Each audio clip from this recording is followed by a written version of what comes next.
There's a lot around the startup space. There's a lot of sort of 101 stuff. We can go on LinkedIn in the morning, not on your first app that you open the day, hopefully. It probably is a lot of us.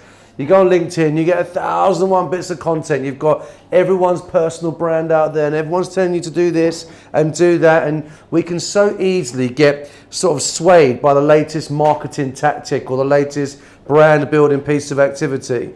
But everything we've heard today has been about sticking to the things that you know that you're good at and you know you can deliver.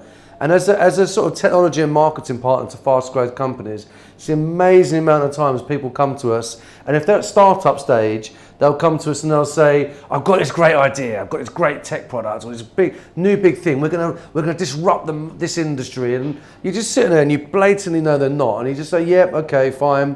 So what's the plan around that? So how does the team look? Oh, it's just me at the moment. Okay, cool. So what's the plan about launching it? Well, what we're going to do is I'm going to get the website built, and they shall come. They're all going to come. A, they won't come, and B, when they get there, they won't care. So my two words that I ask in my head, and sometimes I ask it out loud, and sometimes it's appropriate, is so what? I've got this new website, so what? So if Paul and the team has said, we're going to do some cool stuff with darts, that's not what they said, that's why they're very successful. So what? You do stuff with darts, so what? Do people care? Do people really care about darts? Do they really care? No, but they care about the value proposition that they've built and they've delivered. And there's a big difference between, this is my point one, the features and benefits of your product or service and the actual intrinsic value that it delivers. There's a real big difference. So in other words, you can do the similar things what your competitors are doing and do it slightly differently and think it's going to change the world. It won't. It genuinely won't. And that's why a lot of startups burn through a lot of money at testing and validation phase. They burn a lot of money on marketing, on PR, on activity, on sales promotions, because they're trying to test a value proposition, or they're trying to sell something they haven't tested, should I say. So actually at startup phase, and there's two sides to the value proposition, which I'll explain in a minute, but I would argue, and Paul again backed this up earlier on, that when they're scaling their business, one of the key elements he mentioned time and time again was knowing the brand, knowing its values, knowing its guidelines, knowing what it stands for, knowing what it doesn't stand for. One of the big mistakes or one of the big challenges I see with startups is that anything goes. We could just do this, and why don't we add this feature? Why don't we do this benefit? And why don't we build this on the product? And why don't we build that on the product? Yeah, but your core proposition was simplicity. And now you've created a product that does 15 things when actually you only need to do one thing or two things really well. You know, the whole KISS principle and value propositions are really interesting. Keep it simple, stupid, that principle, not overcomplicating it. And so one of the key challenges, I think, for someone that's at the validation stage, so you've got some pre-seed, you've got some friends and family, you're looking to launch a product, is how do you test that value proposition? What is it intrinsically? What is the intrinsic value that you're adding to your consumer? And if you can't answer that in a sentence, then I would argue that there needs to be more work done on that. Simply, the reason I say that is because that's what you're going to test to begin with. And if you look at the growth curve of any startup, you have your initial peak where people get involved, there's an initial interest in it, it's great, and then you go through something called the valley of death. And the valley of death is when you're testing the business model, which is what we're going to go on. I'll show you that in a minute. We're testing the business model, and often at that stage, the value proposition is repurposed. And it goes like this. Oh, that didn't quite work. Or that's not quite sticking. It's not sticky enough. Oh, do you know what? Loads of people sign up, but they all drop off. I'm getting loads of hits and visitors, but it's not quite sticking. Or do you know, everyone's loving it. Everyone tells them I love it, but they're not buying. That's what we mean by value proposition. Different marketing can get people to tell you they love it, but a value proposition is what people buy. The intrinsic value. If you think about the brands that you buy into time and time again, the products you consume, the people you travel with, the clothes that you wear, you go back time and time again. Why? Because they've delivered on that promise time and time again, and it works. So it's not just window shopping, that's marketing. Oh look, I like the look of that. That looks really good. That sounds amazing. It's actual value. It's intrinsic value. So in my experience, there's 2 times when that happens, 3 times actually. But the first 2, one is at the startup phase when you're beginning to test something. Don't overcomplicate it. Test something that's got value. Secondly, when you're launching and you're actually beginning to look at what does scale look like. And Paul said there was a change in his journey there as well, which I'd love to do like an interview, an interactive session with Paul, because he picked up on a lot of this, that actually it changes, it evolves slightly based on your experience, based on actual market conditions, based on the reality of what you can deliver. Does that make sense? The rubber hits the road, there's another one that hits the fan, but the rubber hits the road when market validation kicks in. And then the third time your value proposition becomes really important is once you've scaled, you need to innovate again so that you don't lose the market share that you've gained. So first time is trying to get the product off the ground. Second time is when you're scaling. And third time is when you need to innovate so you don't lose market share. Like Paul was saying, when the competition come into place and people are beginning to say, do you know what, I can do that. We can do what Flight Club do. They can't do what Flight Club do because Flight Club will continue to innovate and open up the shuffle place. What's the brand called? Electric Shuffle. Open up Electric Shuffle. They're innovating again. They will become the go-to entertainment brand in this space, because they're innovating. Why? Because their value proposition is no longer even about the darts, but because it's now widened. So it's not about the product, it's now become about the brand values and intrinsically what it delivers. So their value proposition is so much more than the product, although the product is amazing. It's actually about more than that. So I'm sure it started about the product, then it evolved about the market, and now it's about market share. So can you see the evolution from Flight Club around how important value proposition is? I'll be honest with you, I meet very few startups that get it because it's all about the product. I've got this amazing product, so what? Yeah, but loads of people tell me they're going to buy it, so what? Until that's been tested, proven and modelled, then it's really hard to know whether it sticks or not. So that's the first point. The second point to do this is test and measure. So particularly at startup phase when we're agile and we're really looking to know what works, get into the data really quickly. What I mean by data, obviously an online business model is obvious. We all know what we mean by data there. We're mature enough to know that. But if you've got a service that's primarily offline, what data, what KPIs and metrics are you intrinsically measuring within the business that enables you to know if you can scale or not?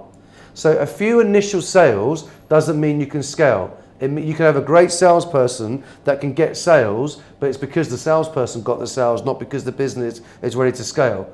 There's a big difference. So knowing that your data set and your metric set within your business will really validate whether you're ready to scale or not. And test it. Test markets, test audiences. Before you put into proper strategic budgets into sales and marketing, test the audience, but test it enough so you can get proper qual and quant data back. So in other words, don't test it with 5 people and 3 of them buy it and go, yeah, we can get 60% market share here. You test it with 5 people. There's not enough data there to know that. So have enough of a data plan. I'm going to sound like some O2 salesman, but have enough of a plan around your data that you can test the market so that you know that you're ready to scale in that market, if that makes sense. And there's loads and loads of tactical ways in which you can test, and that depends on the stage of the business you're at. So again, Paul mentioned family and friends and his contacts, loads at the beginning. He mentioned it about 4 or 5 times throughout his presentation, and that was because he's talking about testing the market. I'm sure he did know he was doing that, but testing all the time. Use your friends, use your family, use contacts, you go on LinkedIn all day, every day, just looking at crap on LinkedIn, but you realise there are people there you can test messages with. There are people you can talk to. Put something out, put a tactical offer out, a tactical promo out, put a message out there, say I'm running a workshop or I'm running a competition. Test and refine all the time. Measure all the time. And I'm not talking about econometrics here or the sort of deep dive into real data stuff, although that is cool to do, and there are some tools in the market that are really good for that stuff. I'm talking about ensuring that you're validating the business to get ready for scale. Because as Niall said, they're the types of things that investors are actually looking for. Investors aren't necessarily interested in, I've got the next Facebook, I've got the next Amazon, because the reality is you probably haven't. And so don't worry about living up in there. Live in a space that is a reality space, a test and refine space. And the last thing is learn how to evolve and model out the business. Until there's a model, there's no scalability. It's as simple as that. There's no multiplication unless there's a model.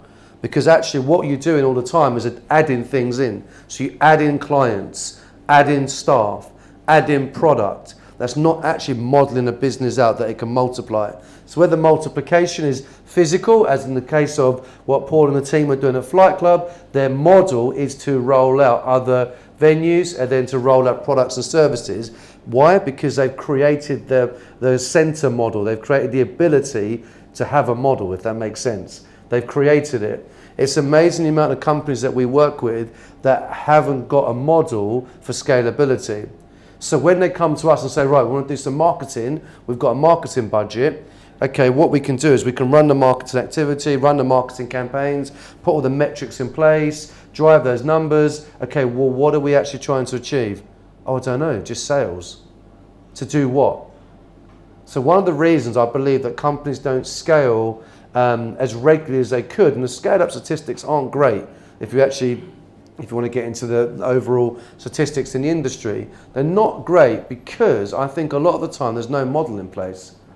So we've created something that works on a smaller basis. We can create something that works for a team and they can build quite a successful business. But we're talking about scaling for exit or scaling for rollout or scaling to go global, as Sean was saying, you've got to have a model to do that.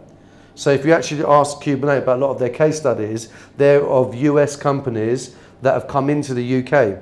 So they've got a model, they've cracked a market, they've broken a market, and now they want to roll it out. They've got a model now that works. So when you're building out your scale-up company or your company for scaling, think about two things. Number one is what's going to evolve, because nothing stays the same. 24 months on, if your business is the same as it was 24 months previous, it's probably not going anywhere very fast.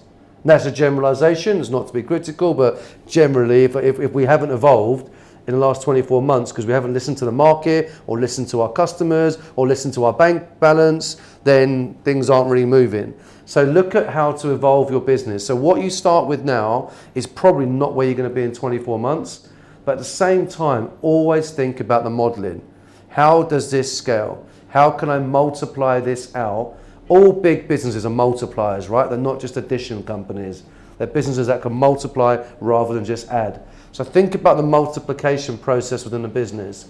You know, that, and from our perspective, in terms of what we do, then letting data and insight be the sort of foundation for that is absolutely paramount.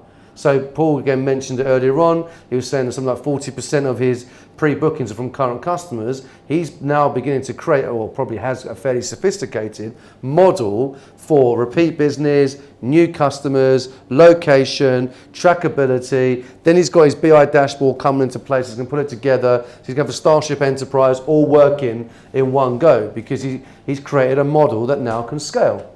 So it's amazing the amount of people you see. You say, oh, so where are you going to take this in 3 years? Oh yeah, we're going to be, you get the Dragon's Den approach. We're going to be 50 million and we're going to be doing this. So how's that going to look? And there's a silence. And so from a marketing and tech partner, we don't know where to fit in that because we say, well, what do you want us to do then? Do you want us to just run short-term campaigns that get you, 500 downloads of your white paper or drive, 1 million eyeballs to your website? We can do all of that. That's bread and butter. That's what a marketing company should do. But what are we looking to create? What data are we looking to capture? What insights are we trying to create? And why are we trying to create that? What models are we trying to build to say, do you know what, if we talk to that consumer audience over there with these messages over here and spend this budget over here, we can model that out once we've tested it. And that's the way that you can build strategic marketing and sales budgets to help model out the business.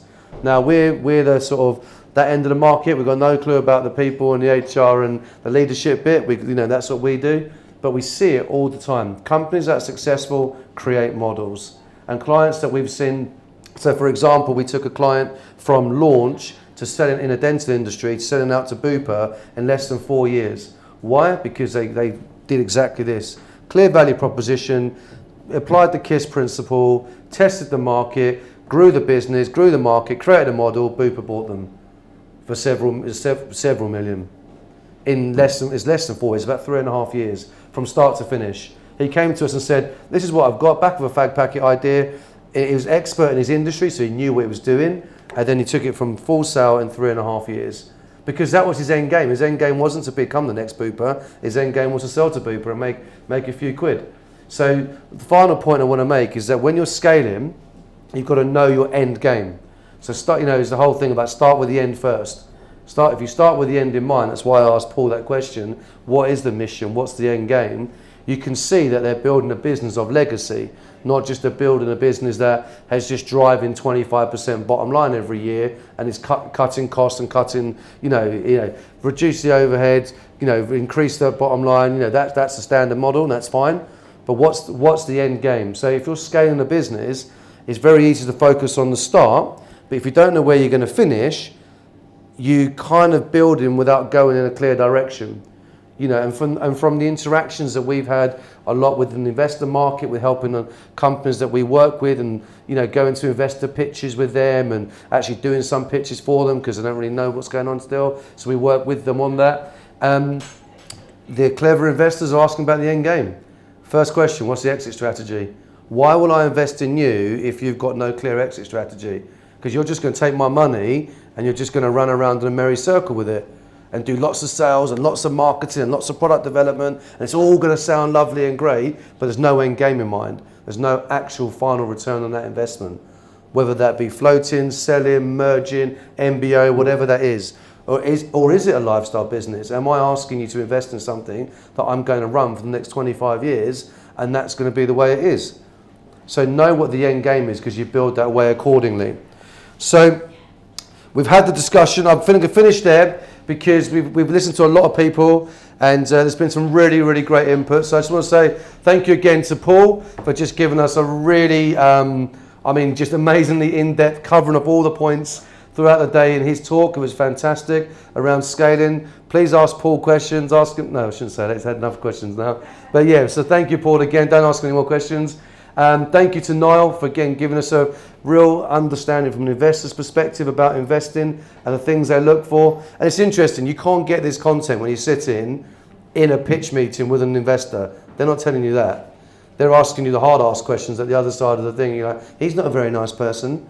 He's asking me the hard questions because he's trying to find that out. He's trying to find out about exits and leadership and ability to scale and ability to model and test in the market, all the things that they've gone through this afternoon. Thank you to Sean for brilliant about the importance of PR, and I would back that up because I think people buy from people and people trust what they read. There's still two adages that still absolutely work in the B2B and B2C environment, and PR obviously make or break businesses, even more so in today's world, with personal brand, with social content, with the ability for content to be spread just like that. One bad tweet that gets retweeted several times, the reach in that thing is bad.